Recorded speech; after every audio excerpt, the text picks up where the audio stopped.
après les rencontres que vous avez eues avec les équipes ici au lycée.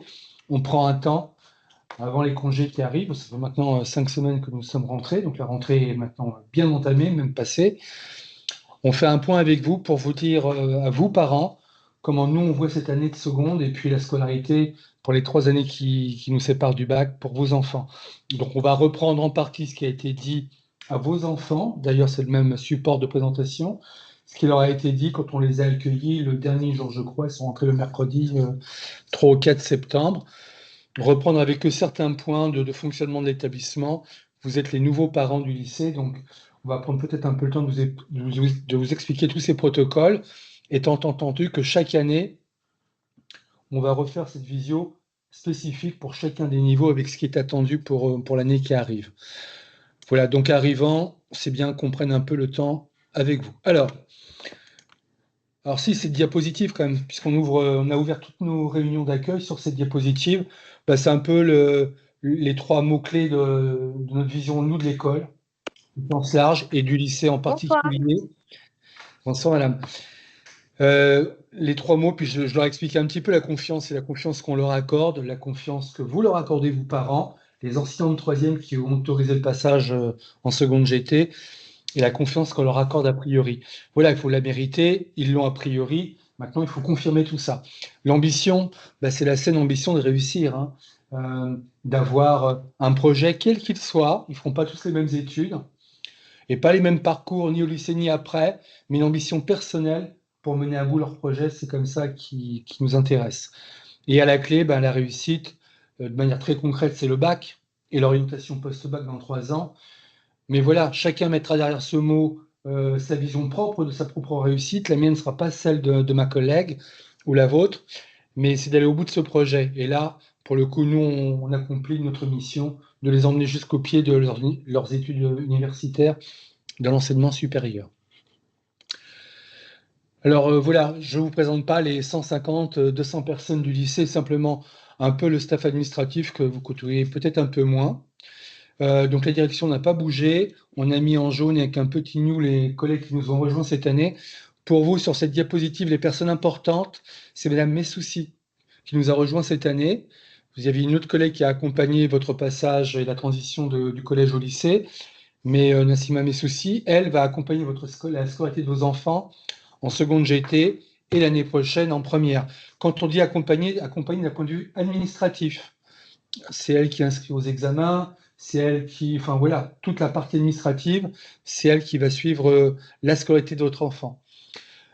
Autre personne importante, évidemment, les CPE. Il y a les équipes pédagogiques, hein, le prof principal et les équipes, les professeurs, mais on a aussi les CPE qui font le lien entre la classe et la vie de l'élève en dehors de la classe. Donc, c'est vraiment des personnes centrales dans le système. En ce qui vous concerne, c'est Madame Noël qui nous a, pardon, Monsieur Noël d'abord, mais c'est Madame Albert qui est la CPE qui est au 4e étage, tout en haut de notre bâtiment. Donc, Madame Albert suit les classes de seconde et les classes de première et terminale technologique STMG. J'ai oublié de préciser. Et les Agora, seconde pro Agora aussi. Bref, c'est elle qui va suivre toutes les classes, les 10 classes de seconde GT. Je prends la parole, mais voilà, tant pis. C'est moi qui suis les classes de seconde GT. Toutes les classes de seconde GT, les 10. Ma collègue, Mme Tellier, prendra en charge vos enfants l'année prochaine en première générale. Les secondes où elle Seconde, tu as les secondes optiques. Ouais. Voilà, on s'est partagé les classes. Seconde GT, c'est moi qui assure les 10 conseils de classe. Pour une année importante, hein, on aura l'occasion de le redire, mais sachez que cette année, il n'y a pas d'examen. Il y aura peut-être des épreuves communes pour se mettre un petit peu dans le format du bac pour l'année prochaine, première et terminale. Donc on parlera simplement d'épreuves blanches, épreuves communes, mais il n'y aura pas d'examen en tant que tel. N'empêche, et en tout état de cause, c'est une année importante, puisqu'on va parler toute l'année d'orientation. Ce n'est pas l'objet de ce premier trimestre, ça ne sera pas essentiellement l'objet de mon propos ce soir, mais il faut avoir à l'esprit qu'en fin d'année, on se réoriente, ou on s'oriente, dans une orientation post-seconde, dans les mêmes formats, dans les mêmes procédures que celles que vous avez vécues en fin de troisième. La seconde est à elle seule un nouveau palier d'orientation, voie générale ou voie technologique, on va reprendre tout ça. Et les personnels que vous découvrez, puisque vous arrivez au lycée, au secrétariat de direction, donc là on est plus sur voilà, des choses qui sont en lien avec la direction de l'établissement, Mme Jarlier et Madame Topchak. Vous pouvez aussi contacter le médecin scolaire qui n'est pas à demeure, mais que l'on contacte nous régulièrement pour des aménagements de scolarité, c'est fréquent. L'infirmière scolaire qui est là tout le temps. Donc, une problématique médicale, c'est d'abord vers elle qu'il faut vous tourner. Vous arrivez toujours à l'accueil au lycée quand vous téléphonez et quand le téléphone fonctionne, parce qu'on a eu des soucis de standard, indépendant de notre volonté, mais sinon, hop, vous appelez le lycée à l'accueil et puis on vous passe l'infirmière sans problème. L'assistante sociale, vous pourriez avoir besoin de son appui, son soutien sur certaines situations très, très personnelles. Madame Chaouche, psychologue de l'éducation nationale que nous partageons avec le lycée Balavoine de Courbevoie. Elle est là 3 jours par semaine. Sur le site, tout ce que je vous dis, sur le site du lycée, vous avez les horaires, les numéros de téléphone, etc., etc. Donc, on va aller un peu vite sur ces fonctions. Juste la psychologue de l'éducation nationale, c'est en réalité la conseillère d'orientation psychologue. L'ancien nom. Je précise que souvent, on constate qu'encore aujourd'hui, bien que l'appellation ait changé depuis 5-6 ans, on a tendance à croire que la psychologue de l'éducation nationale n'est qu'une psychologue. En réalité, c'est la conseillère d'orientation qui a également vocation, qui a aussi les compétences de psychologie. Elle ne suivra jamais vos enfants. Par contre, toutes les problématiques d'ordre psychologique, il n'y a pas de suivi psy. Il n'y a pas de suivi psy, mais elle est complètement là pour vous écouter et orienter, surtout vers le libéral, vers le CMP. Voilà, donc c'est vraiment une personne ressource. Enfin, tous nos personnels sont très bien, mais elle l'est particulièrement.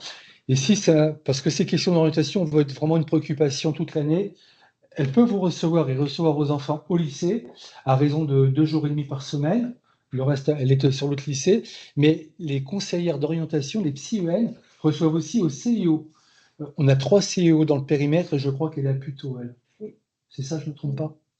Voilà pour le staff administratif et puis les collègues documentalistes que vos enfants connaissent déjà puisqu'ils fréquentent le CDI aussi, en partie sur leurs heures de permanence. On poursuit. Voilà ce que c'est. Alors cette carte de formation, vous la connaissez peut-être déjà, on l'a présentée à l'occasion de votre accueil aux portes ouvertes, au JPO l'année dernière.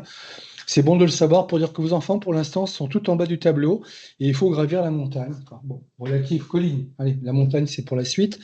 Et donc, nous avons cette année 10 classes de seconde GT, des classes qui maintenant sont complètes.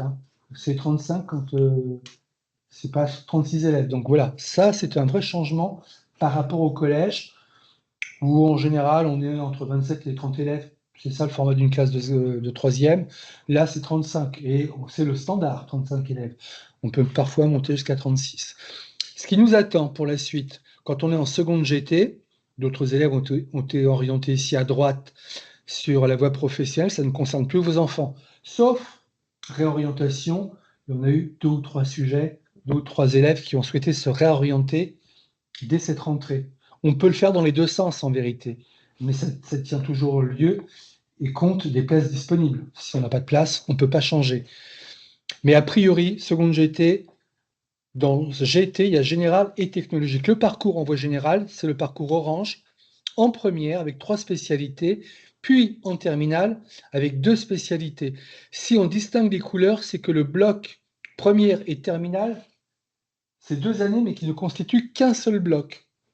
La seconde est à elle seule un palier d'orientation. Le cycle d'adaptation au lycée, première et terminale, c'est le cycle terminal du lycée, et on est déjà dans le bac. On aura l'occasion de vous préciser tout ça ce soir. Mais vos enfants, en fin de seconde, peuvent aussi s'orienter dans la voie technologique. Nous avons à Léonard de Vinci, je les présenterai tout à l'heure, 2 des 7 diplômes technologiques. On a 7 bacs techno, et nous avons 2 filières les plus connues, elles sont partout sur le territoire national, STI2D et STMG. Mais tout ça, c'est le travail qu'on va mener. Là, je brosse à grands traits les 3 années qui nous séparent, mais vous allez être accompagnés. C'est ce qu'on commence à faire ce soir. Et puis, on aura des rendez-vous dans l'année encore et l'année prochaine jusqu'au bac et jusqu'au post-bac. Voilà, et puis le passage en terminale. Donc, pour l'essentiel, on va le redire, mais 3 spécialités. Donc, c'est un peu ça, l'enjeu pour l'année prochaine. Voie générale, si oui, quelle spécialité? Voie technologique, si oui, quelle formation en voie technologique. On a ce temps-là pour préparer tout ça, on a toute l'année, étant entendu que ce premier trimestre, c'est vraiment l'adaptation au lycée qui nous incombe. C'est vraiment ça qui est prioritaire pour nous. Donc, on ne va pas trop parler d'orientation, ce n'est pas l'objet sur ce premier trimestre. Mais ça le devient en janvier-février. Voilà, à l'aube du second trimestre, on commence à se poser ces questions-là, avec tout un protocole que je vais vous présenter, et puis on décidera vraiment en fin d'année. Voilà, puis vous voyez un peu le parcours qui les attend, hein. Le bac, c'est qu'une étape. Et après, ils deviennent grands vraiment, hein, ils ont 17-18 ans. Et il y a une vraie bascule qui s'opère dans la vie quand on obtient le bac et qu'on part dans le monde de l'enseignement supérieur avec l'ensemble du parcours. Nous avons, nous aussi, des étudiants ici, hein, avec les BTS que vous voyez ici sous la souris. Il y a d'autres BTS, évidemment, partout en France, hein. Quand on passe de l'autre côté, post-bac, Parcoursup, on postule pour des formations partout sur le territoire national. Donc, on a le temps d'en parler, les bachelors au milieu, les licences et les classes préparatoires. Sur cette diapo que vous retrouverez tout le temps, nos spécialités présentes en première et en terminale, maths, physique, SVT, NSI pour numérique et sciences de l'informatique. Ici, le bras robotisé, c'est sciences de l'ingénieur. La bourse, c'est sciences économiques et sociales. Le petit logo, je sais pas, de l'Athéna à Rome, Oui, c'est quoi? C'est ça? ça. On parle de l'Athéna, c'est quoi à Rome? Enfin bref, le colis. Oui, bref, voilà. L'Agora sur l'Acropole. Histoire, géo et sciences politiques, à ne pas confondre avec histoire géo qui fait partie du tronc commun en première et terminale. La plume et l'encrier pour humanité, littérature et philo, et langue et littérature anglaise, ici. Voilà. Et on dira que les élèves peuvent mixer les spécialités comme ils le souhaitent, en tenant compte bien évidemment de leur projet et de leur capacité aussi. Nous avons des options que certains de vos enfants ont déjà choisies en seconde, qui peut être abandonnées en fin de seconde. L'option théâtre, l'option latin, l'option musique, ça c'est propre à la seconde. Et puis, il y a des options qui vont arriver après en classe de première et de terminale. Aujourd'hui, pour les élèves de seconde, possibilité de faire option théâtre, musique et latin, qu'on peut arrêter en fin de seconde. Mais l'intérêt, c'est évidemment de poursuivre. C'est une ouverture sur le monde, une ouverture artistique, culturelle. C'est dommage de s'en priver. Il m'en manque une que je viens d'oublier, c'est Histoire des Arts. Oui. HDA. Je sais pas, je vois pas le logo là. Oui, pas. Et je vois même pas la mention. Tu le vois? Non, j'ai oublié la HDA. Il y a évidemment Histoire des Arts, avec une ouverture culturelle sur les musées, le monde de l'art. C'est les deux collègues qui animent ça, c'est fabuleux. Donc voilà, il ne faut pas s'en priver. Évidemment, ça fait 3 heures en plus, mais quand on aime, on ne compte pas. On poursuit. Vous parlez de Léonard de Vinci, de la scolarité, c'est aussi où vous parlez de l'établissement, avec une cartographie synthétique ici, qui vous dit que ce lycée est un lycée neuf, hein, assez neuf, comparativement à des lycées qui ont 60, 80 ans, une trentaine d'années, parce qu'on a fêté les 30 ans il y a 2 ans.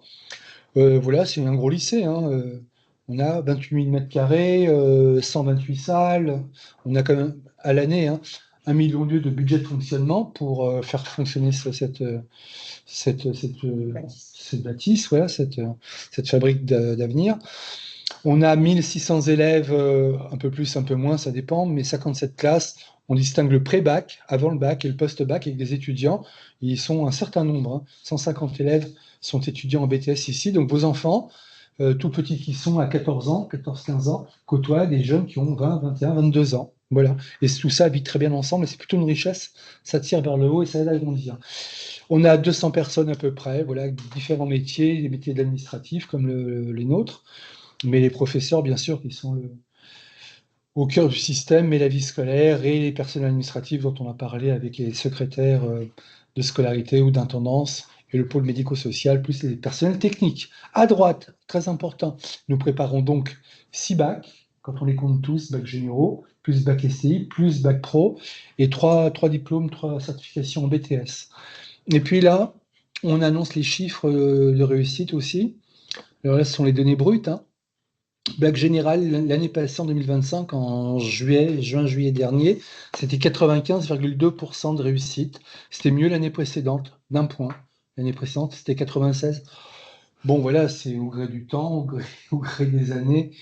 Il n'y a pas de grande loi, si ce n'est de dire que, en fait, ceux qui échouent au bac, ceux qui échouent au bac, c'est les élèves qui ne viennent plus, qui ne viennent pas. Quand on dit 95%, on présente en voie générale et technologique 350 candidats, Oui. à peu près. Hein, les cohortes, c'est 350 élèves. Et ben, les 5% d'échecs là, au bac, ça représente entre 12 et 17 élèves. Je ne sais plus de mémoire, je n'ai pas les chiffres en tête, mais ça représente une quinzaine d'élèves pour aller vite. Et sur ces 15 élèves, on le disait hier soir à d'autres parents, ça représentait sur les 15, il y a 5 redoublants qui n'ont rien redoublé du tout, qui font une deuxième année qui est pire que la première, qui ne viennent plus, enfin un véritable échec.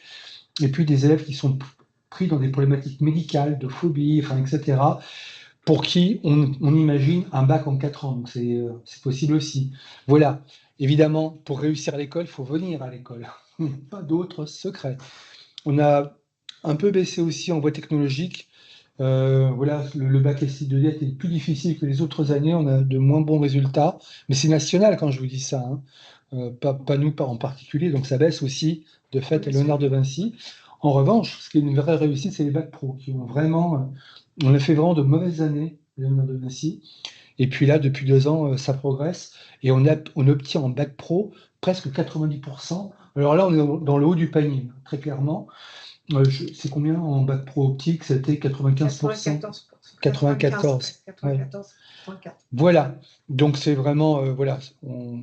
Alors ça c'est une chose. Hein, vous allez voir qu'il y a des lycées quand on prend la cartographie du Figaro, les stats qui sont publiées à chaque fois, il y a des lycées qui sont capables de faire 100%. Oui mais nous on accueille tout le monde si je puis dire. Et c'est pour ça qu'il faut souvent se référer à l'encart qui est juste en dessous, la VA. La VA, c'est la valeur ajoutée. Cet indicateur nous est fourni par le ministère et qui nous compare, nous, Léonard de Vinci, à tous les établissements qui nous ressemblent en termes de sociologie et de public scolaire accueilli. Léonard de Vinci fait un peu mieux que des lycées qui ont la même typologie que nous. Si on faisait 0, on fait ce qu'on attend de nous. Mais si on se compare à d'autres lycées qui nous ressemblent, encore une fois, au niveau national, on fait mieux de 3 points. Nous, on prend. De la seconde à la terminale, on fait réussir mieux les élèves qu'ailleurs. Donc voilà, on n'a peut-être pas 100%, mais ce plus 3 a du sens. J'ai envie de vous dire, mesdames, messieurs, c'est facile de faire 100%. 102%, il y aurait un problème de fausse facture ou je ne sais trop. Mais 100%, on voit beaucoup de lycées enfin beaucoup non, mais on voit des lycées qui affichent 100%, les lycées privés notamment. Il suffirait que nous, on se dise que fin de seconde, tous ceux qui n'ont pas le niveau, on va leur dire d'aller voir ailleurs. Voilà, par ce jeu-là, on pourrait avoir 100%. C'est pas du tout notre philosophie. Donc, ce plus 3 dit qu'on est capable d'accueillir des élèves, et je crois que 92% des élèves accueillis en seconde obtiennent le bac chez nous. Là, on parle de seconde à bac. Et ce seconde à bac, avec 91 ou 92%, ça fait plus 3 de valeur ajoutée. Alors, là aussi, qu'on ait des idées claires par rapport à ça. Un jeune qui a 18 de moyenne ici, et on en a vu l'autre jour, puisqu'on était à la réunion organisée par la ville de Levallois, la cérémonie des mentions. Levallois invite comme ça tous les bacheliers de son territoire, qu'ils soient dans le privé ou dans le public, pour remettre un diplôme à tous ceux qui ont obtenu 14 et plus. Donc mention bien et très bien. Donc on a pu retrouver une trentaine de jeunes, pour ceux qui ont pu venir l'autre soir, en mairie. Cette trentaine d'élèves, il y a des mentions spéciales du jury, hein, c'est plus de 18. C'est ça. Plus de 16. Il y a très bien, avec félicitations du jury. On a 3 élèves dans notre établissement cette année. Ils représentent à peu près 1%, 1,2% sur le territoire national. Hein, donc, c'est vraiment des cas un peu uniques. 18 de moyenne au bac, il faut le faire. Enfin, voilà. juste, hein. Mais sinon, puisqu'on parle de mention, l'établissement cette année, les élèves étaient sur la filière générale, 61% de nos élèves ont obtenu une mention. 61%, voilà, 30% en STI, 38% en STMG, 62% sur la filière professionnelle GA, 38% sur les MT et 88% en TOL. On a eu une excellente promotion en optique lunetterie cette année. Bon, c'est pas, voilà, On est à 55% pour tout l'établissement. c'est quand même pas mal. Parce qu'aujourd'hui, c'est vrai que ce qui permet un peu une sélection entre les établissements, s'il y avait à se jouer par rapport à d'autres, c'est le taux de mention. Mais donc, dans la trentaine de jeunes, ce que je voulais vous dire, c'est que un jeune qui a 18 ici, il aurait 18 à Henri IV, il aurait 18 pour la Lune. Enfin, ça fonctionne, ça fonctionne. Par contre, quand on dit qu'on est capable de faire de la plus-value, plus 3, encore une fois, c'est pas sur les meilleurs que ça va jouer sur plus 3. Il faut prendre le problème dans l'autre sens. C'est pour les élèves les plus fragiles. On est capable, à Léonard de Vinci, d'accompagner les élèves les plus fragiles. C'est simplement qu'il y a un élève qui est un peu limite, qui peut-être dans un autre lycée n'aurait pas son bac. Ici, l'accompagnement qui est mis en place, la bienveillance des équipes, leur permet d'obtenir le bac. Donc c'est plutôt satisfaisant, même si on ne fait pas 102%, c'est pas grave. Hein. On peut redoubler. Alors voilà, je vous dis, il faut quand même essayer de faire ce bac en 3 ans. Le système est conçu pour ça. 3 années passées au lycée, c'est post-bac derrière, on n'a pas le choix. Mais il y a un enjeu aussi sur le choix des spécialités. Parfois, le choix SP fait que ça peut être compliqué aussi en terminale. Mais on a le temps de s'y préparer. Donc voilà sur ces chiffres. Allez, vous arrivez, donc on prend le temps de détailler tout ça. Tout ce qui n'est pas interdit est donc autorisé sous les pavés et la plage, pour reprendre 68. Bref, on est très strict là-dessus, même si parfois vos enfants nous occupent, Cette année, surtout en seconde. Et on va y revenir. Mais comme ça, on va avoir un discours très clair où il n'y aura pas de surprise. Ce qu'on leur a expliqué, c'est comment ça se gère le lycée. Grande différence avec le collège. Je leur ai dit, vous le savez aussi, il n'y a pas de contrôle de carte à la sortie. Ils sortent quand ils ont envie de sortir. Le seul truc qu'on attend d'eux, c'est qu'ils soient à l'heure au moment où ils doivent être en cours. S'ils ont une heure de permanence, contrairement au collège, ils peuvent sortir. Ça, c'est de leur liberté. Notre responsabilité s'arrête là. Sauf problématique vraiment exceptionnelle qu'on négocie avec vous. Mais le rythme du lycée, c'est ils sont en cours, ils ont peu de trous dans l'absolu, dans leur emploi du temps, mais un prof est absent, ils ont 2 ou 3 heures le midi, ils peuvent rentrer à la maison. C'est ça le lycée. On ne contrôle pas les cartes ou les carnets de correspondance. Mais à l'inverse, ils doivent être en cours, sinon on notifie tout de suite l'absence aux familles. On leur a expliqué, on ne voit pas ça sur la diapo, maintenant on a un portail qui nous sépare vraiment de la rue. Donc le lycée est super sécurisé, à l'extérieur avec le portail, à l'intérieur avec des caméras. Donc de ce point de vue, voilà, et c'est un grand bénéfice pour l'établissement. Ce lycée, ben, vous l'avez peut-être vu aux portes ouvertes, et puis vous êtes venu, c'est un L à l'envers en fait, Léonard de Vinci. On a le pôle général sur l'aile Pompidou, avenue Pompidou, là, ici avec le hall et puis les 4 étages au-dessus, et puis l'aile Danton qui est plutôt réservée, même si vos enfants en seconde fréquentent ces espaces, plutôt réservés malgré tout à la voie professionnelle. Ce qu'on leur a dit simplement à la rentrée, c'est qu'on arrive à l'heure, mais je vais revenir là-dessus, et l'entrée des flux se fait par le SAS ici, début et fin de cours. Élèves et parents, vous pourriez demander à rentrer entre 2 cours, entre deux débuts et fin de cours, 8h30 par exemple, sur un portillon qui va être installé là. Voilà, je passe. On leur demande par contre toujours de présenter la carte. Maintenant, ça fait un mois qu'on est rentré. Ils doivent tous avoir une photo sur la carte.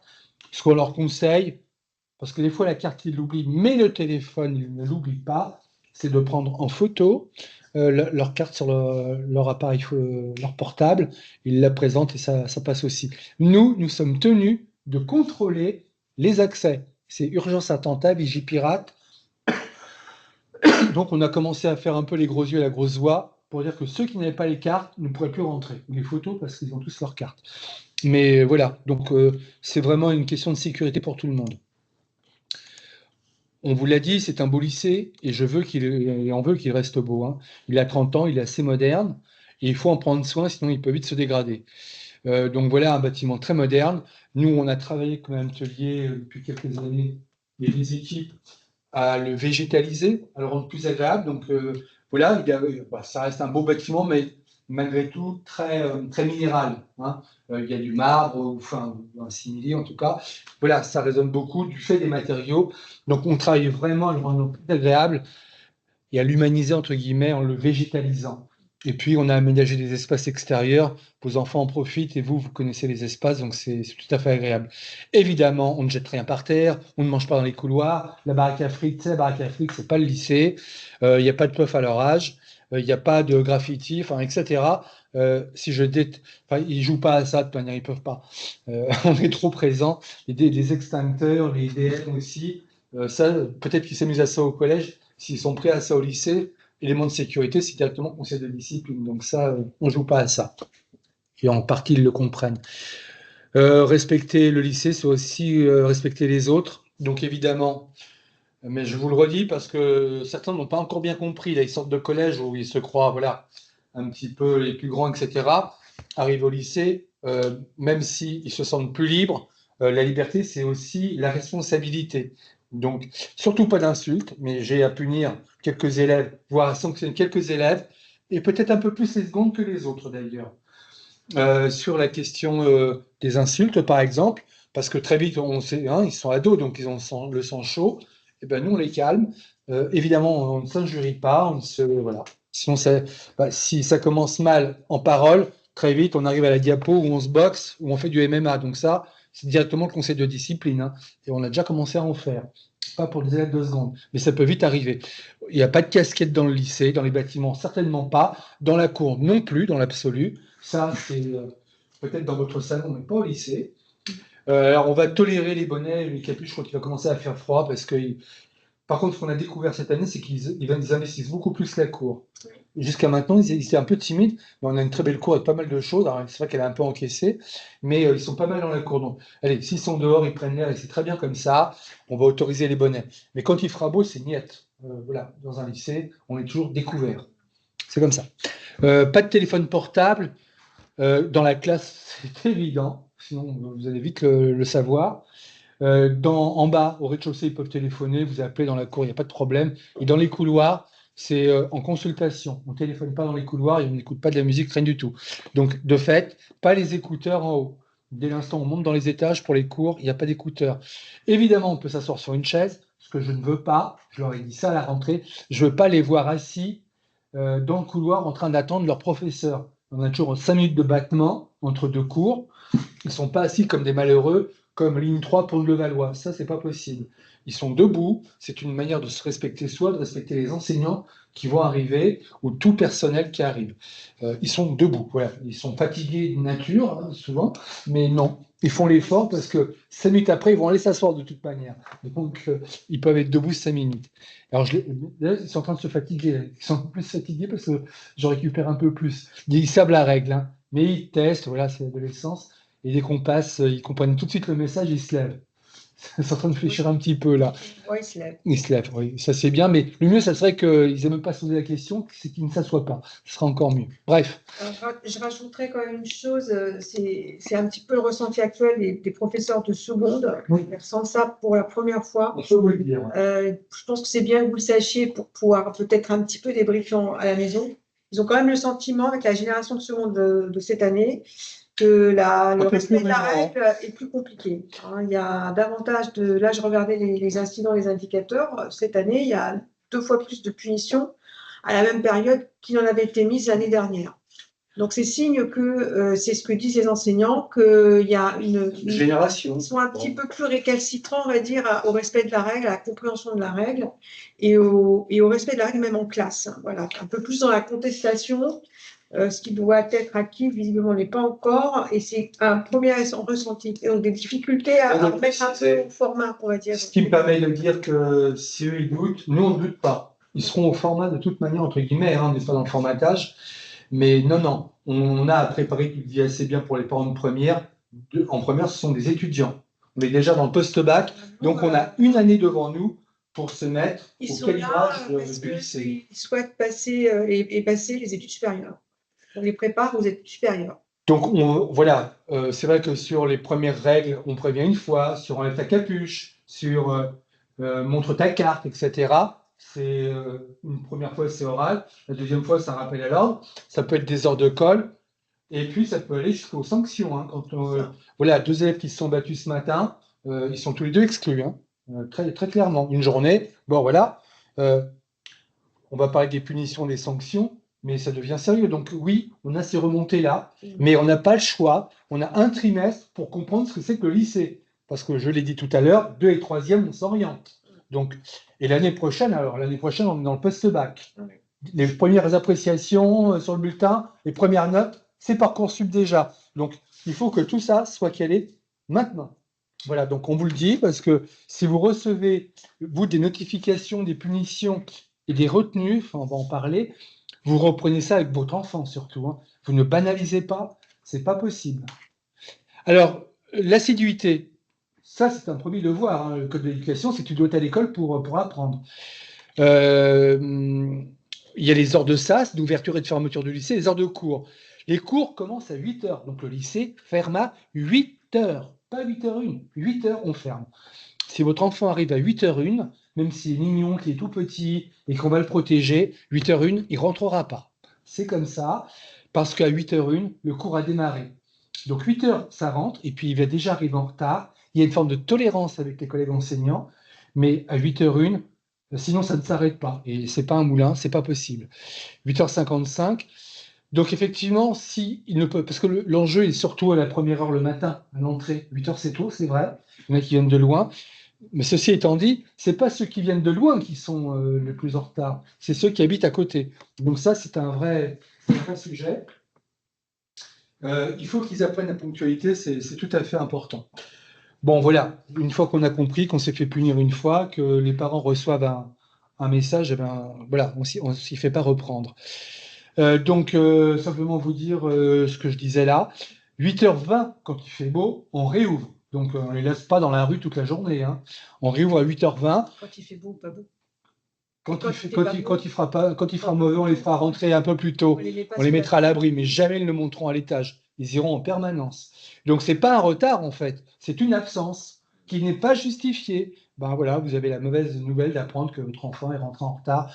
Alors, soyez rassurés aussi, quand on a des problèmes de bus et de grêle, etc., on le sait, il y a une forme de tolérance, on ne vous embête pas. Là, on parle bien des élèves qui régulièrement partent en retard, arrivent en retard, et etc.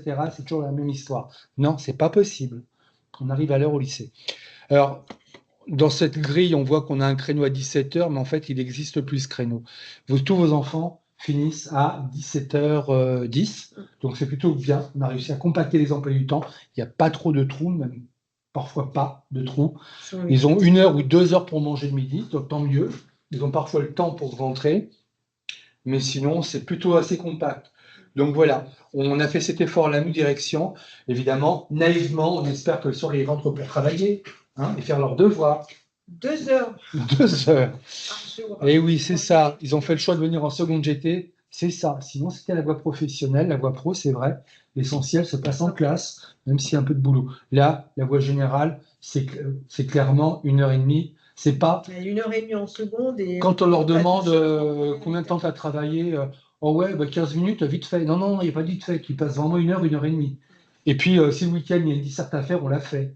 S'il y a un devoir de maths parce que j'ai un contrôle, on le prépare, enfin, etc. C'est pas la veille pour le lendemain, la Oh oui, c'est ça l'enjeu du lycée, hein. C'est de s'autonomiser dans le travail. Parce que ça va tomber, ils vont avoir des périodes dans l'année, vous allez voir, et on va vous entendre. Oh, ils ont une masse de travail, etc. Oui, tout le monde a commencé l'année le 3 septembre. Le premier trimestre, il va se terminer pour tout le monde au même moment. Donc les enseignants qui enseignent toutes les matières, les contrôles, je vous le dis tout de suite, si vous ne vous êtes pas rendu compte, vont tomber à mi-trimestre et juste avant les conseils de classe. Puis il y a quelques contrôles en cours de route, mais les grosses périodes de contrôle, mi-trimestre et fin du trimestre. Et là, vos enfants vont très rapidement avoir 2 ou 3 évaluations par jour. Donc, si on attend la veille, on est mort. On ne peut pas faire face et on sera sous l'eau. Donc non, ils doivent prendre les devants par rapport à ça. C'est ça l'apprentissage du lycée. Dans le statut des absences, à Léonard de Vinci, elles sont de 3 couleurs, facilement reconnaissables, rouge, pas justifié, pas recevable. Et là, on peut, nous, engager des procédures si vraiment ça explose. La famille peut justifier elle-même. Votre enfant a passé une mauvaise nuit, on ne va pas nécessairement attendre un certificat médical, mais on va attendre que sous 48 heures, la famille justifie. Vous avez les adresses mail des vies scolaires, vous justifiez et ça bascule de blanc, quand on ne sait pas sur le logiciel Pronote, on bascule à orange pour justifier par la famille. Évidemment, 200 heures d'absence justifiées par la famille, ça devient un sujet. Et tout le monde doit à Nanterre expliquer ça au directeur académique. C'est pas possible non plus. Mais ponctuellement, oui, ça peut arriver. Mauvaise nuit, de la fièvre ou voilà, mal au ventre, c'est possible. Et on justifie. Encore une fois, c'est à l'école qu'on apprend, donc il faut que ça soit très contraint. J'expliquais à certains parents qu'en classe préparatoire, ces études d'élite, post-bac, là, quand un jeune loupe une journée de cours, il lui faut la sonne pour rattraper tellement ça va vite. Il loupe une semaine, il a perdu sa première année, ses études d'ingénieur. Donc c'est un format d'esprit à prendre. L'école, il faut être présent pour apprendre. C'est pas possible autrement. Sauf aménagement médical. Mais là, il y a des protocoles en place. Et puis, le dernier statut, vert, ben là, on a un certificat médical, voilà, il n'y a pas de problème. Et la loi, c'est 4 demi-journées d'absence non justifiées, enfin tolérées, hein, 4 demi-journées d'absence non justifiées par mois. Par mois. Autrement dit, un enfant qui est absent 1 heure le lundi matin, il est encore absent parce qu'il a voulu sécher, je ne sais pas ce qu'il a fait, 1 heure le lundi après-midi, 1 heure le mardi matin, 1 heure le mardi après-midi, 1 heure ou 3 heures ou 4 heures, c'est une demi-journée en fait. Dans le décompte que je viens de vous faire, il a 4 demi-journées d'absence. Nous, on est en droit d'envoyer un signalement à l'inspection académique. On ne le fait pas, on vous prévient avant. Mais en cours d'année, on a déjà commencé à faire partir des signalements qui partent à la direction académique, 1, 2 et 3. 1, le signalement de niveau 1, c'est le directeur académique qui vous envoie un courrier en disant l'établissement me dit que votre enfant ne va pas à l'école. Mesdames, messieurs, vous êtes responsables, c'est à vous de faire en sorte qu'il vienne à l'école. Niveau 2, on se sera déjà vu en commission ici. Mais là, si on va au niveau 2, c'est que rien ne s'arrange. Là, vous êtes convoqué à Nanterre, à la préfecture en fait, direct. Et le niveau 3, moi j'ai plus la main, le niveau 3, c'est le directeur académique qui peut saisir le juge pour enfants. Parce qu'on considère qu'un enfant qui ne va pas à l'école, mesdames, messieurs, en France, est un enfant en danger. Donc le juge peut avoir son mot à dire sur votre parentalité. S'il y a un défaut de parentalité derrière, le juge peut s'en emparer. C'est là, pour le coup, c'est très rare. Les retards, on en a parlé avec le coût du retard à 8 heures, c'est une absence. La dispense de PS. Votre enfant s'est blessé, il ne peut pas pratiquer. Le médecin vous délivre une attestation, une dispense. Avec cette dispense en main, votre enfant doit d'abord se rendre chez Madame Albert, sa CPE au 4e, pour lui notifier sa dispense. Si elle, dans Pronote, elle va mettre votre enfant absent pour le mois. Mais ensuite, ça ne s'arrête pas là, il faut surtout que votre enfant, juste après sa dispense, se présente au cours de PS et montre sa dispense au professeur de PS, qui lui seul va pouvoir dire s'il doit aller en cours de PS ou pas. Le cours de PS, c'est pas que de la pratique, il y a aussi des rôles d'arbitre, qui sont des compétences qui sont validées en EPS. Donc c'est le prof qui dit, oui, c'est bon, tu restes chez toi, tu ne peux pas venir, on se revoit dans un mois pour telle pratique, ou une dispense temporaire pour certains sports. Sport de combat, par exemple. Mais si ce n'est pas un sport de combat, on peut pratiquer autre chose. Donc, il n'y a que le prof de PS qui peut dire ça. Donc, CPE plus professeur de PS. Donc voilà, là, on rentre dans le dur, si on en est là, et il y en a déjà. Les punitions, ben voilà, c'est tout venant, c'est l'exclusion de cours. Votre enfant, après 1 fois, 2 fois, arrête de parler, tais-toi, s'il te plaît, arrête de parler 3 fois, bon, ben, c'est bon, tu sors, tu es exclu de cours. Votre enfant accompagné sera en vie scolaire. Et là, vous le voyez, et nous aussi, on le voit. Donc, il faut que ça soit, voilà, manié avec parcimonie. Il y a le devoir supplémentaire. Il n'a pas fait son boulot, le prof peut lui redonner un devoir supplémentaire. Il y a la retenue aussi, comme au collège, hein, le même fonctionnement. Souvent, nous, c'est 2 heures d'un bloc. C'est sur les cours du professeur ou c'est le mardi et le jeudi soir. Les retenues ne sont pas facultatives, sinon ça se saurait. Les retenues, ils viennent, parce que s'ils ne viennent pas, elles sont doublées. S'ils ne viennent pas une deuxième fois, c'est dehors. Très clair. Et puis, alors, voilà, tout ça, c'est tous les personnels, CPE, professeurs, assistants d'éducation, tout le personnel de l'éducation nationale ici peut mettre une retenue à un enfant, et c'est comme ça. Il faut lui expliquer la raison, mais elle ne peut pas la contester, c'est une mesure d'ordre intérieur. Donc s'il y a une incompréhension, vous redemandez au CPE, au professeur, mais c'est une mesure d'ordre intérieur qui n'est pas opposable. Si elle est posée, il faut qu'il la fasse. Après, elle peut être relevée si vous voyez le... Voilà, on peut tenter de demander si le prof a mal jugé, peut-être, hein, on n'est pas à l'abri d'une erreur. Mais ça n'est pas attaquable devant un tribunal administratif, par exemple. C'est une mesure d'ordre intérieur. La sanction, par contre, c'est nous qui les prenons. Mme Tellier et moi-même, ça va du rappel à l'ordre. On passe au stade supérieur qui est l'avertissement. Le blâme, déjà on est monté haut dans les tours. Et puis après, après il y a ce qu'on n'aime pas faire, mais c'est l'exclusion temporaire du lycée, l'exclusion temporaire de cours. Ça se passe mal avec en anglais, par exemple. Et l'élève s'est mal comporté. Et on décide de l'exclure du cours d'anglais pour une semaine, 2 semaines. Ça peut être exclusion temporaire de demi-pension. De la demi-pension, il s'est mal comporté à la cantine, exclusion d'une journée, 2 jours, 3, 4, 5 jours max du lycée. Je n'ai jamais pratiqué ça. Je n'ai pas mis un élève 5 jours dehors. Je suis en train de vous dire que plus on part loin de l'école, plus c'est compliqué pour réussir. Donc, c'est pas une mission première, c'est pas un tour de bras d'exclure les élèves. On y est contraint. Mais le message, il est fort quand même sur l'exclusion temporaire. C'est-à-dire que son comportement, son attitude ne permet pas son maintien au sein de la communauté scolaire.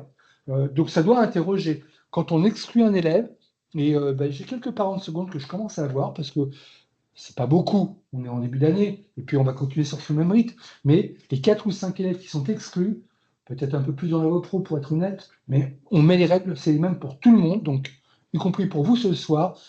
Votre enfant, même après un jour d'exclusion, ne revient que si on se voit, parce qu'on doit reprendre avec vous ce qui s'est passé. Bien entendu, il y a la procédure contradictoire, il aurait été vu par le CPE, entendu, mais c'est pas parce qu'on l'a entendu qu'on s'explique sur le pourquoi du comment.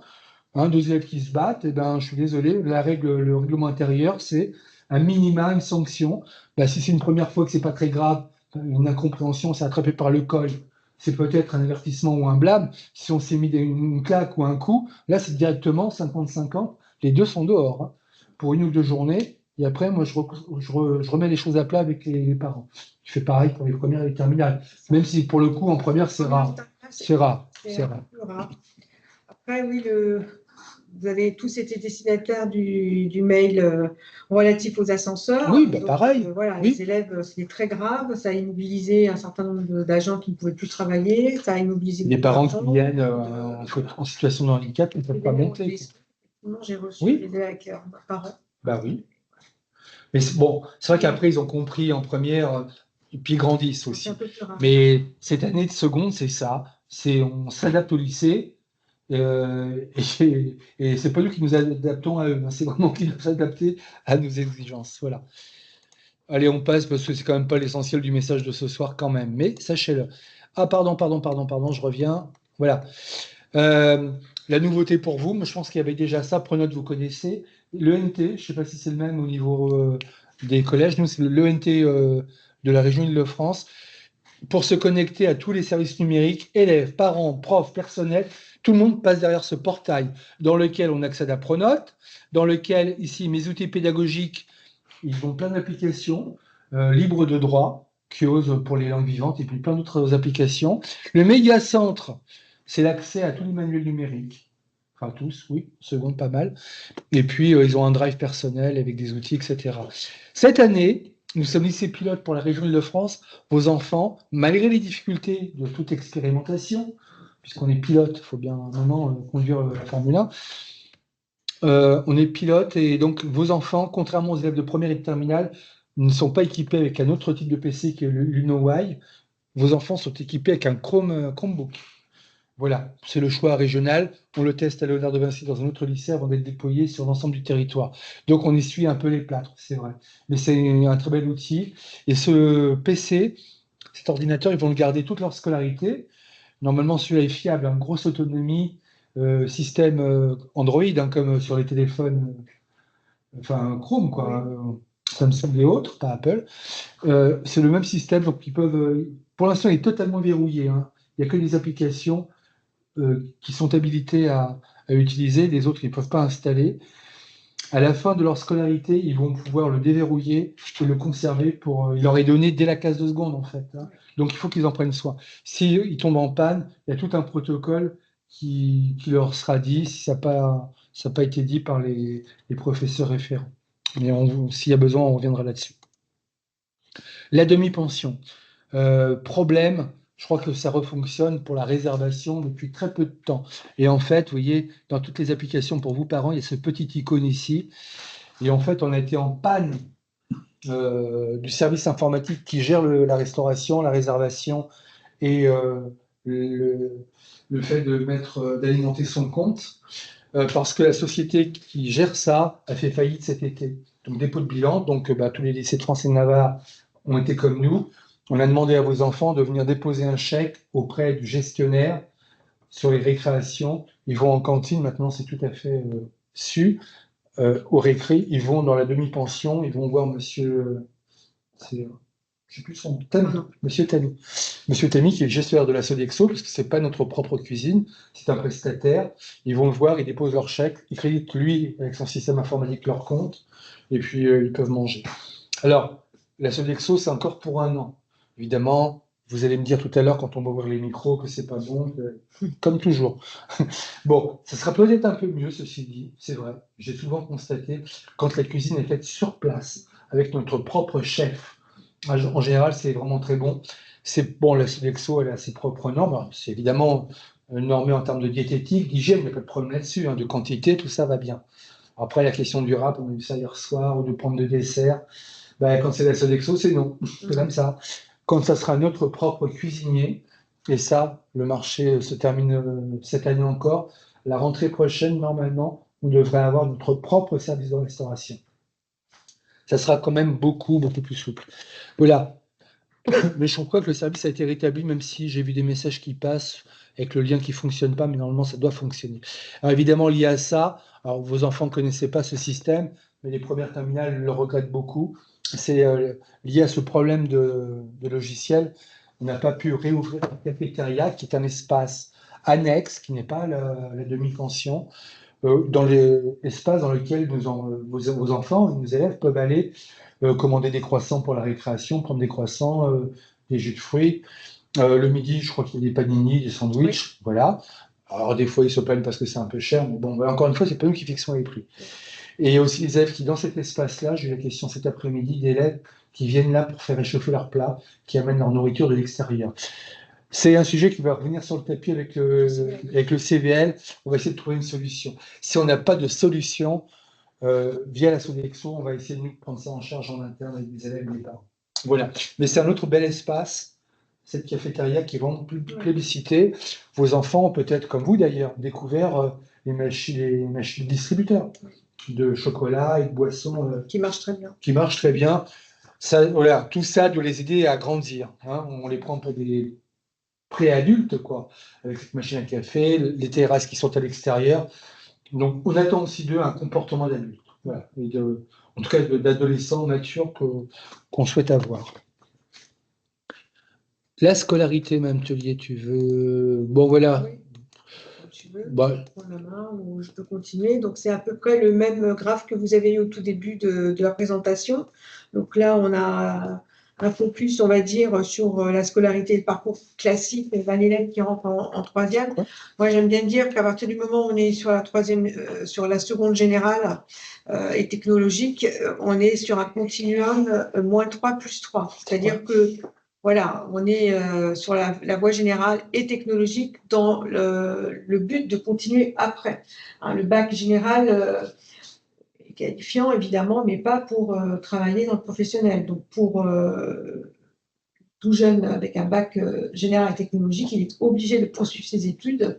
Et donc, la poursuite d'études, que ce soit dans les filières générales ou technologiques, c'est soit les BUT, donc ce qu'on appelle les bachelors, soit les CPGE, que ce soit en filière générale et également en filière technologique, et une destination commune également aux 2 filières, ce sont les universités. Donc là, M. Pachra vous a ajouté les pourcentages. Oui, c'est 3 quarts à chaque fois. C'est ça. Donc, c'est de toute façon la destination pour un élève de seconde générale. Oui. Sur la seconde professionnelle, alors on peut s'arrêter au bac professionnel, hein, donc le diplôme est qualifiant et de fait, le jeune peut déjà s'insérer professionnellement dans le monde du travail. Il peut également continuer 2 années complémentaires qui sont 50% à continuer leur poursuite d'études, donc à avoir un niveau de qualification plus élevé, Bac plus 2, avec un BTS qui leur est réservé à eux, mais également, voilà. Par contre, ah oui, bon, il y avait simplement l'idée que. Donc, fin de seconde, Voilà. les enfants, comme pour la fin de troisième, vont devoir exprimer des vœux. Il y aura des décisions provisoires de conseil de classe, des décisions définitives de conseil de classe, et ensuite, dans le process Appel net, ouais. seront orientés soit en seconde générale, soit en seconde, je vous dis une bêtise, soit en première générale, soit en première technologie. Alors, c'est de première générale.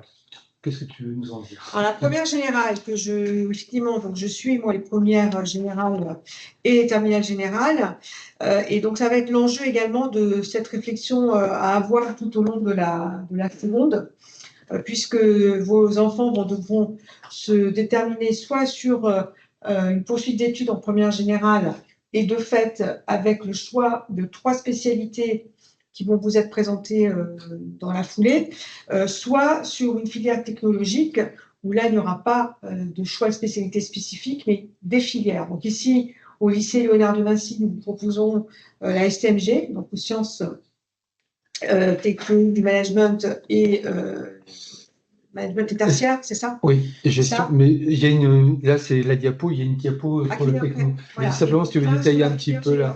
Eh bien, de fait, l'année prochaine, voilà, on se destine pour les premières générales et à une préparation de bac, puisque le bac commence et est déjà évalué dès la première. D'où la nécessité pour vos enfants de se mettre, comme on dit, même si la formule n'est pas très jolie, très vite au format, en termes d'autonomie, en termes de capacité à travailler sur le long terme et de manière rigoureuse, puisque l'année prochaine, dès les premières séances de première générale et technologique, ils se préparent déjà à passer leur baccalauréat. Une partie du baccalauréat via le contrôle continu, constitué de 40% des enseignements communs, sera donc évalué l'année prochaine. Et dès l'année prochaine, ils auront également 2 épreuves finales, le français et les mathématiques. Ça, c'est pour la première. Et comme première et terminale sont considérées pendant un cycle, et donc c'est ce qu'on dit toujours aux jeunes de première, c'est que nous, on les considère comme des futurs étudiants, eh bien, dans la continuité, ils passent en terminale et continuent leur poursuite d'études avec 2 spécialités cette fois, avec toujours cette notion de contrôle continu qui est évaluée à hauteur de 40%, c'est-à-dire que très concrètement, les notes obtenues lors des contrôles tout au long de l'année comptent dans l'obtention du baccalauréat. On redétaillera tout ça, bien sûr. Mais vous voyez, en gros, quand on est dans la voie générale, la moitié du temps, on est sur les enseignements de tronc commun, français, philo, histoire géo, enseignement moral et civique. Ça, c'est 15 heures ou 16 heures. Et l'autre partie du temps, pour une semaine de 30 heures, si on l'a fait condenser, c'est les enseignements de spécialité 3 x 4, 12, 2 x 6, 12 en première et terminale. Voilà, c'est ça la voie générale. Et la voie technologique, pour le coup. Alors, les spécialités, sympa cette petite diapo.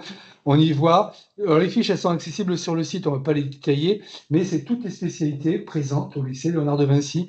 Et en première, ils pourront mixer comme ils veulent, maths, physique et puis, je ne sais pas quoi, humanité, littérature et philo, par exemple. Étant entendu qu'en fin de première, ils en lâchent une et ils en gardent 2. On va voir les coefficients tout à l'heure, très importantes pour la classe de terminale. Ce qui peut être vu déjà maintenant, je ne vais pas cliquer dessus, hein, c'est ce lien Horizon 21. Ce qui est bien fait, c'est un site, vous allez voir, je coche des spécialités, j'en abandonne une en seconde, et on voit tous les parcours possibles, c'est très ludique, et on voit les différentes combinaisons, à quel type de formation et quel type de métier ça destine. Donc ne vous en privez pas, tout ça sera dans le lien que je vous envoie demain. La voie technologique, je vais vite, je reprends la main, puis je te dirai pour le bac. On l'a dit, soit c'est la voie générale, soit c'est la voie techno. Elles ont à peu près le même format, hein. La réforme du bac fait qu'on a à peu près les mêmes parcours. Donc pareil, tronc commun. même coefficient, même structuration des enseignements, tronc commun, première terminale, vous les avez là, c'est cette partie gauche, et puis la spécialité, quand on est dans l'enseignement technologique, c'est la filière en fait. Ça devient la spécialité. 3 SP en STMG, mais on aura le temps de redire tout ça, hein, je ne vais pas au-delà. On a, nous, ces 2 filières, STMG, sciences et technologies du management et de la gestion, ce sont des métiers du tertiaire, très concrètement, et STI2D, ingénierie, développement durable, sciences de l'ingénieur, en fait. On reprendra un peu plus tard dans l'année. Sachez que c'est présent, avec 3 enseignements dits de spécialité en première, qui deviennent 2 enseignements en terminale, COEF 16, eux aussi, comme en voie générale. Eh bien, tiens, Objectif Bac, c'est ce que tu disais tout à l'heure. Oui, elle est très claire. J'ai un peu anticipé. Oui. Oui. Donc, effectivement, l'obtention du bac se déroule en 2 ans, donc première et terminale. Et donc, la note finale du baccalauréat est constituée pour 40% des notes obtenues en première et en terminale dans les enseignements dits du tronc commun. Donc, ils sont ici à droite, hein, donc coefficient 6, que ce soit dans la filière générale ou technologique. Donc, en histoire, en anglais, en espagnol, en enseignement scientifique. EPS en partie. En EPS et en spécialité abandonnée pour les élèves de première. Voilà. Alors, quand on dit 6, c'est 3 pour l'année de première, 3 pour l'année de terminale. Voilà, c'est compté comme 3 ça. et 3, 6. Voilà. Et également les options, quand vos enfants les suivent, en sachant que le statut de l'option il a évolué avec ce nouveau bac, c'est que les points au-dessus de la moyenne comptent, mais les points en dessous de la moyenne décomptent aussi. Donc, c'est important. Et puis, donc, pour les 60 autres pourcents, donc, ce sont les notes obtenues lors des épreuves finales, en première, donc en français et en mathématiques, toujours pour la voie générale et technologique, et en terminale pour l'épreuve de philosophie, donc avec une petite différence de coefficient, donc coefficient 8 pour les générales et coefficient 4 pour les technologiques, mais coefficient 16 pour les spécialités, d'où l'importance de la réflexion qui va être menée dès la seconde sur le choix de la spécialité, puisque le choix de la spécialité va conditionner d'une part le projet d'orientation. Il doit être fait en fonction du projet d'orientation. Il doit être fait également en fonction de l'appétence des élèves, de ce qu'ils sont capables de faire, de ce qu'ils ont envie de faire. Donc, tout ça doit être croisé. Et également d'une stratégie à obtenir le baccalauréat. Donc là, je reprends toujours l'exemple d'un jeune qui a passé en terminale, a préféré garder les mathématiques en terminale, avec 5 de moyenne en fin de première. Ce jeune va être en très grande difficulté, puisque 5 coefficient 16, il part déjà. Il n'aura pas son bac. Il n'aura pas son bac. Donc, c'est un choix dans lequel vous serez accompagné, hein, donc il n'y a aucun souci avec les professeurs principaux, avec M. Pachera qui suit vos enfants. Mais c'est un vrai enjeu de bien choisir la spécialité. Et enfin, je termine avec le grand oral, qui comptera, alors non pas le coefficient 10 et 14, parce que nous n'avons pas eu encore d'infographie réactualisée, mais avec la nouvelle épreuve de mathématiques en première, qui compte coefficient 2, et bien le grand oral en terminale comptera coefficient 8 ou 12 pour les élèves de terminale. Voilà. Cela me permet de rajouter, faites le compte avec moi, 50%, si je vous dis que 50% du bac s'obtient sur 3 disciplines, on va compter ensemble. SP1, 16, SP2, 16, ça fait 32. Le grand oral, puisque ça s'appuie sur les 2 spécialités, oui, ça fait 42, plus l'aspect abandonné, je rajoute 8, 50. 50% du bac se joue sur 3 matières, maths, physique, SVT par exemple. Donc oui, il y a des choix importants à faire en fin de seconde. C'est tout le stress des parents en seconde, en fait. C'est de se dire, est-ce que j'ai fait le bon choix? Oui, il y a vraiment des enjeux. Et quand on vous dit effectivement que dès la seconde, les enfants, les élèves doivent absolument se mettre sur un format de travail régulier et rigoureux, c'est que ce bac s'obtient de manière progressive pendant 2 ans avec des jeunes qui travaillent de manière régulière compte tenu de ces notes à 40%. Voilà, c'est ça l'enjeu qu'il y a derrière. Une capacité à être régulier et précis comme des horloges suisses. Voilà. Parce qu'après, on rentre dans la forêt de l'enseignement supérieur, que voilà, avec plein de beaux arbres, des études plus ou moins longues. Voilà, vos enfants, ils n'en ont pas fini avec l'école. Bac et post-bac, on l'a dit, quasiment pour tous à bac plus 2. Mais s'ils ont le goût des études et en fonction de leur projet, eh ben, ça allait jusqu'à bac plus 10. Hein, il n'y a pas de limite, en fait. On aura le temps, mais vous avez le diapo, vous reprendrez. Voilà, ça, c'est l'enseignement supérieur en France, qui est un peu atypique, en fait. Hein, même si on s'est harmonisé depuis les accords de Barcelone avec le système européen, ça reste une particularité. Les classes préparatoires, il n'y en a qu'en France. C'est ce qui fait que tous nos cerveaux, d'ailleurs, partent dans la Silicon Valley et pays à des ponts d'or pour les classes prépa. C'est unique. Il n'y a qu'en France qu'on a ça, par exemple. On continue. Alors ça, c'est important aussi. On en parlait, la classe de seconde. Ce sont les tables de la loi. Très clairement, le plan local d'évaluation. Vous avez compris que 40% de la note, c'est le lycée qui l'attribue pour le bac. Donc il faut qu'on ait des règles communes pour sécuriser le parcours de votre enfant, que vous soyez rassurés sur comment il va être évalué par rapport aux autres, et que les enseignants soient aussi sécurisés par rapport à des contestations, par exemple. Il y en a. Donc ce protocole local fait partie du règlement intérieur. Vous l'avez signé, donc il s'applique, les tables de la loi. En 10 points, comme il dit le commandement, premier point, c'est de dire que l'évaluation, elle est trimestrielle ou semestrielle quand on est en première et terminale professionnelle. Mais ça s'applique à tous. C'est comme ça qu'on évalue dans tous les lycées de France et de Navarre.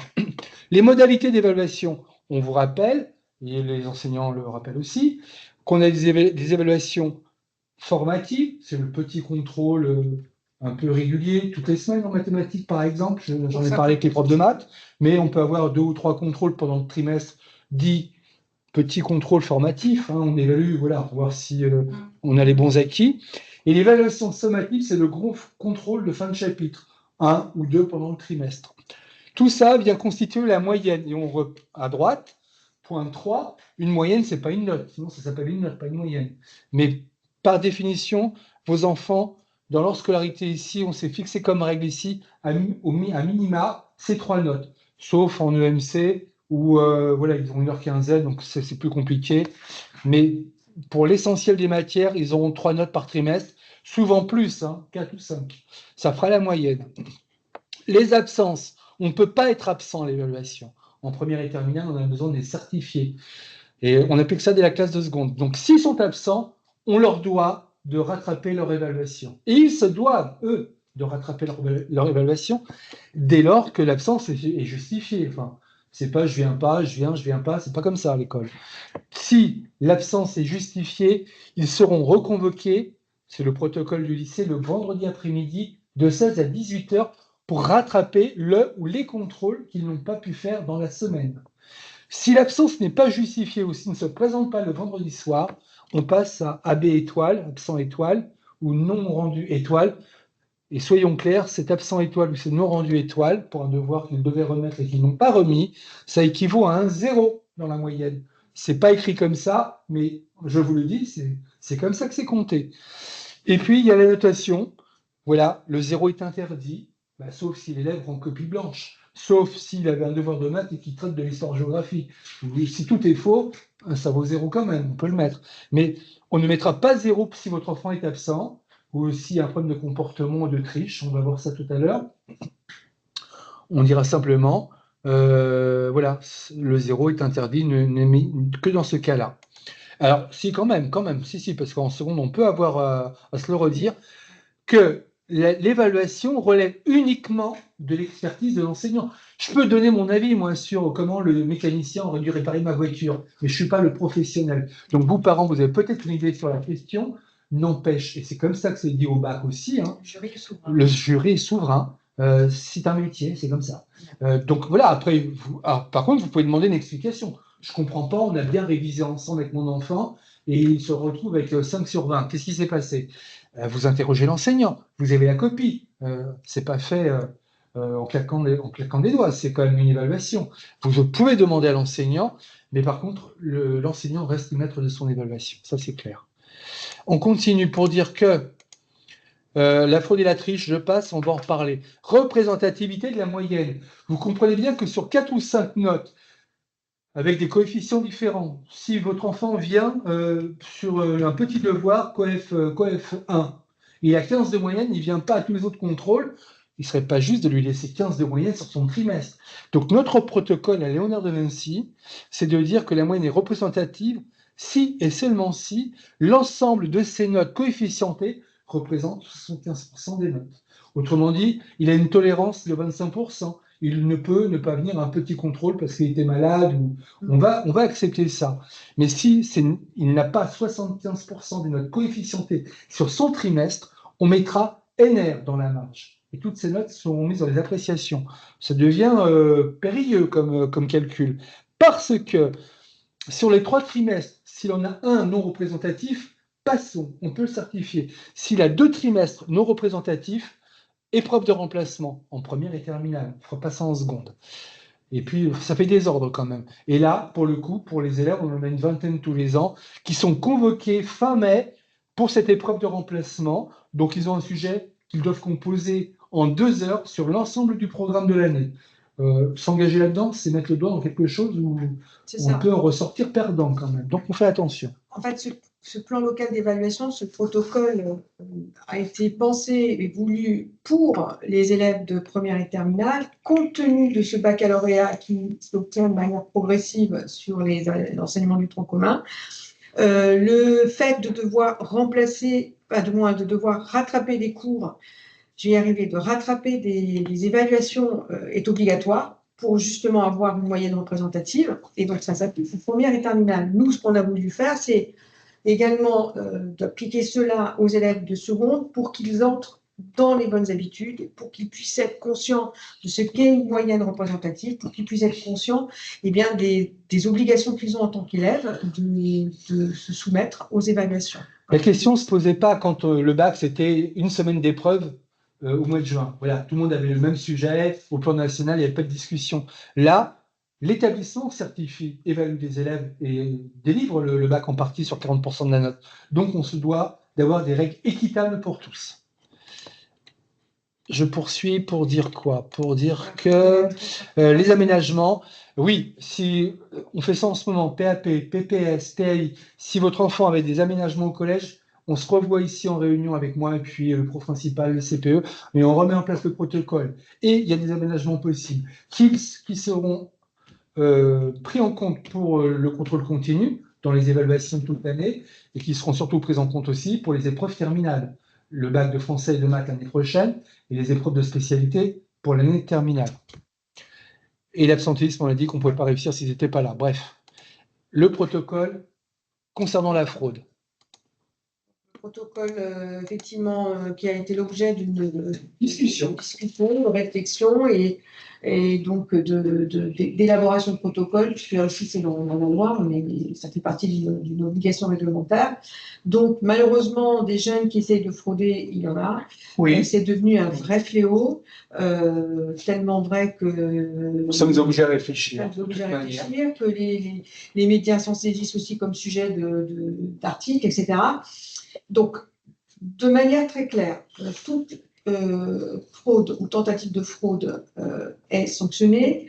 Nous, on applique ce qui est appliqué dans le cadre de la maison des examens pour les épreuves au baccalauréat. Donc, on transpose dans le cadre des évaluations tout au long de l'année. Donc, il est clair que les jeunes doivent avoir mis dans leur sac, comme au bac, les téléphones, etc. Et que les sacs seront déposés au bout de la salle. Normalement, cela fait partie du protocole. Le professeur doit y veiller. La surveillance doit être active également, comme lors d'une épreuve. Après, ils sont 35. Voilà. Ils sont très ingénieux. C'est pas toujours facile. Les jeunes sont très ingénieux, effectivement.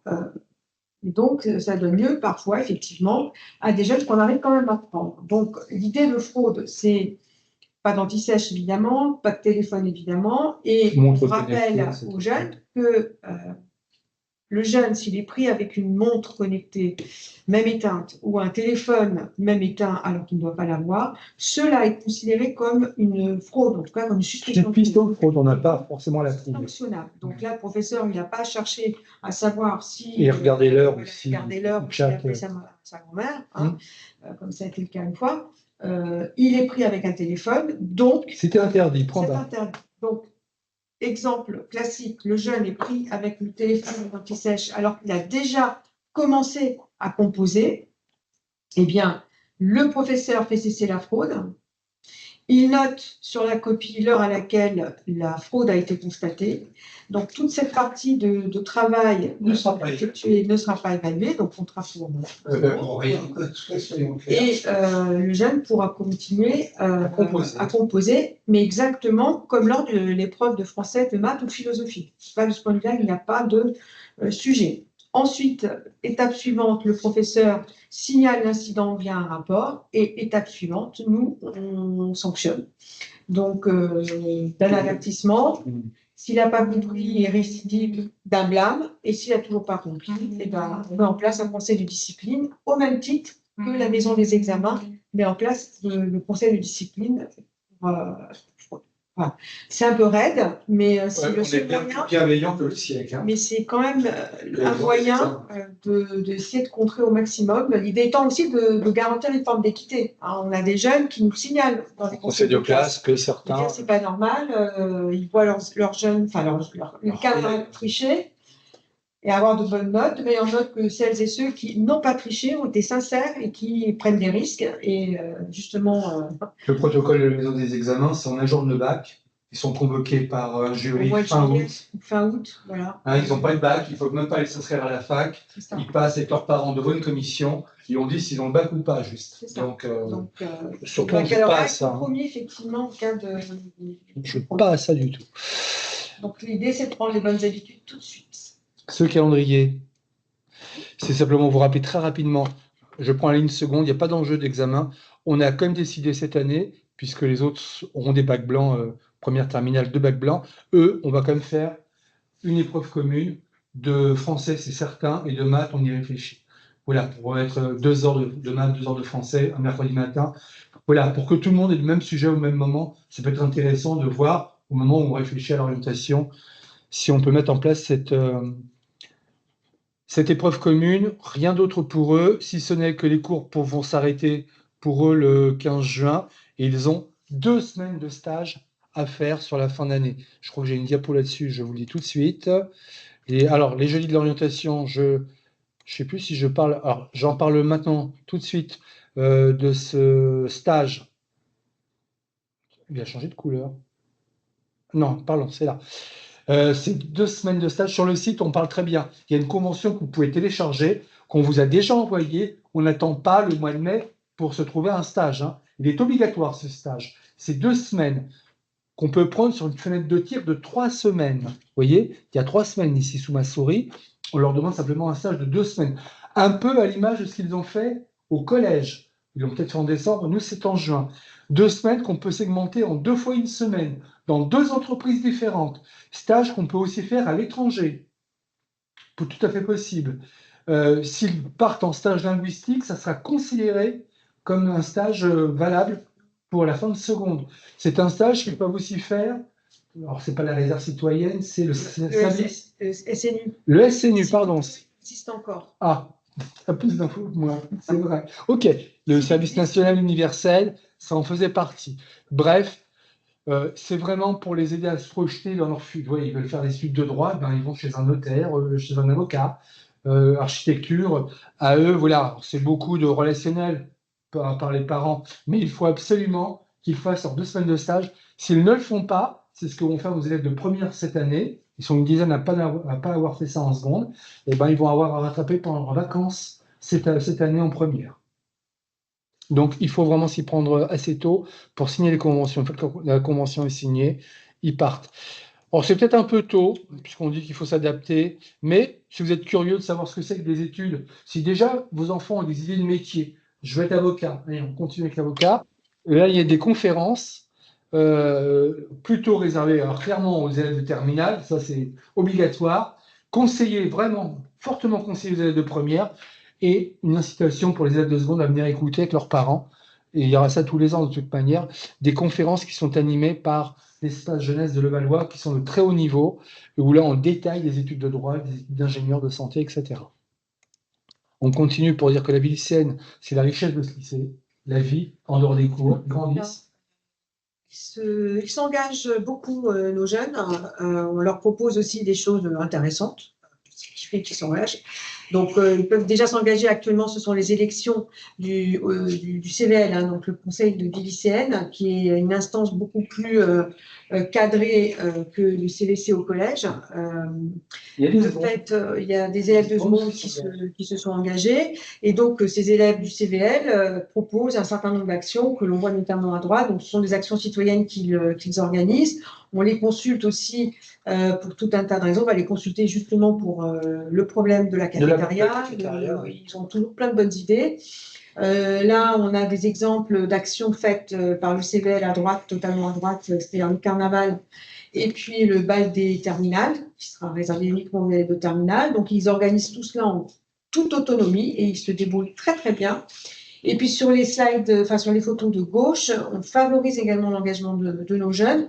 Donc, on a des ambassadeurs santé. On a des ambassadeurs phares qui s'investissent dans les collèges pour former leurs jeunes collègues. On a des jeunes, pas loin d'une centaine d'élèves, hein, qui s'investissent également pour être bénévoles à la Fondation Recherche Alzheimer et donc qui collectent tout au long du mois de mars et qui donc grandissent aussi avec ces engagements-là. Ils grandissent en montant en compétences, en étant solidaires et en faisant de bonnes actions. En sachant aussi que ces engagements sont valorisés. Ils sont valorisés dans le bulletin scolaire, mais ils sont valorisés également dans le dossier Parcoursup. Et donc ça peut être un vrai plus pour la poursuite d'études.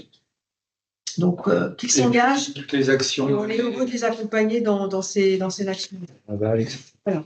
Après, il y en a plein d'autres. Hein. C'est un exemple Journée de la laïcité, il y a des journées comme ça qu'on banalise toute l'année. Journée de la laïcité. Ils vont participer à l'hommage de Samuel Paty la semaine prochaine. Voilà. Ils participeront à tous nos projets Erasmus. Ils seront là aussi pour l'ouverture internationale, voilà. enfin, etc., etc. Et ça, sur les 3 années du lycée, c'est ce qui fait la richesse aussi et la vie du lycée. Vous rappelez qu'on est en pleine période d'élection, donc vous votez. C'est important d'avoir des représentants de parents selon vos sensibilités. On a 2 listes, FCPE et PEP. Vous votez pour les représentants des parents au conseil d'administration, mais derrière, il y a aussi leur présence, la présence des parents au conseil de classe. C'est une coéducation. Hein. On ne le fera pas tout seul, on le fait aussi avec vous, parents. Donc, vous aurez des représentants auxquels vous pouvez, à tout moment de l'année, adresser des questions. Ces questions remontent au conseil d'administration. Et puis, moi, je suis tenu d'y répondre. Et puis, on fait avancer l'école comme ça. Et puis, voilà, pour des classes de seconde, la présence des parents, quand on parle d'orientation, ben, c'est un regard de parents à côté de celui des enseignants. C'est important aussi. Eh bien, écoutez, voilà. Bonne rentrée à vous aussi, les parents de seconde. Vous en avez pris pour longtemps, il y a déjà un moment. Et ça va continuer encore longtemps. Je crois même que ça dure toute la vie, en fait, dans l'absolu. Bon, voilà, on ne va pas le faire tout seul. On le fera avec vous. Mais c'est ça le parcours qu'on attend de vos enfants pour les 3 années qui viennent. Je vais couper tout de suite l'enregistrement et on va passer à vos questions. Hop, je coupe là. Enregistrement.